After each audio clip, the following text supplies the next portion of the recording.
Shabbat Shalom Vora, en cette veille de Shabbat Parashat Ekev, où on va lire dans cette dernière montée, cette parasha, le second paragraphe du Shema Israël.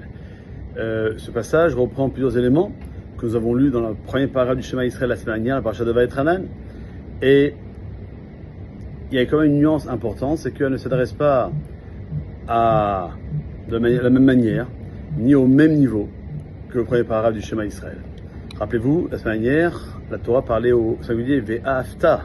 Bechol levavecha, ufchol nafshecha, ufchol meodecha, ukshatam leot al yadecha, vetafod ped velenecha. C'est toujours à toi. Donc, il s'adresse à l'essence intime de chacun, capable de recevoir comme un don gratuit la vérité divine. Cette relation par la vue est immédiate et claire. Elle ne dépend pas de promesses de récompense. Quand on perçoit la vérité, on la suit pour elle-même, sans aucun motif. Cette semaine, dans Ekev, le discours est au pluriel.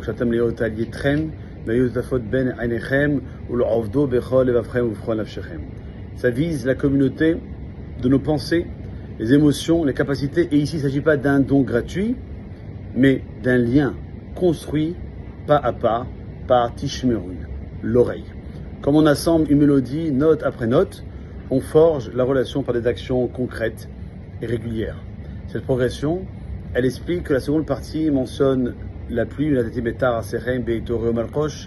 récolte, la prospérité, la longévité, autant de bénédictions qui motivent l'effort et qui rappellent aussi les conséquences d'un éloignement de Dieu. Lorsqu'on construit de bas en haut, la notion de récompense, de sanction joue un rôle éducatif.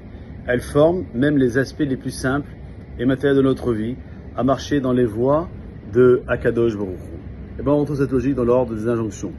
Dans la premier paragraphe du Shema Israël, l'étude précède l'action. Puis on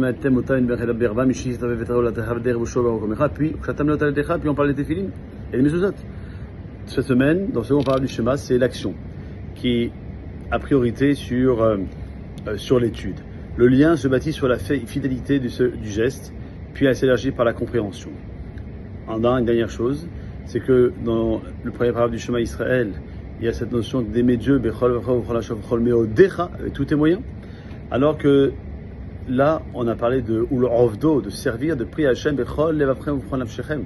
avec tous vos cœurs et tous vos âmes. Il n'y a pas marqué et tous vos moyens. C'est-à-dire de donner tout ce que nous sommes, sans sortir des limites de notre nature physique, puisque c'est notre propre construction. Enfin, cette paracha, elle souligne que ces commandements valent aussi en exil. Même privé de la proximité tangible avec le Maître du monde, ce que nous avons intégré par nos propres efforts reste gravé en nous. C'est pourquoi la Torah ordonne où que l'on soit de mettre des téfilines, d'enseigner la Torah, de mettre des mezuzot. Ainsi, au moment du retour à Tzion, Bimira, très rapidement, rien de cela ne sera étranger. Et Vaetranan nous enseigne une relation offerte, Ekev, celle que l'on acquiert par soi-même.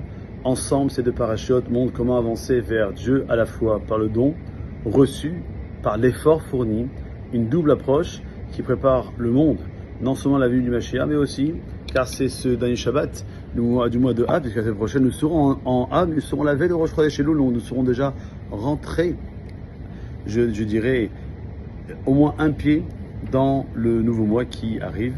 Alors profitons de ce beau Shabbat. C'est vrai, c'est le 15 août, en France c'est les vacances, c'est le week-end prolongé, les gens ne travaillent pas, c'est les vacances. Baruch Hashem en Israël, il y a des Shabbat Ratanim partout, que Dieu fait en sorte que ce soit toujours Hiros Machot. Alors profitons, tous là où nous soyons, d'un très beau Shabbat en perspective qui nous annoncera, merci Hashem, des bonnes nouvelles pour la semaine suivante. Kol Tov, Shabbat Shalom.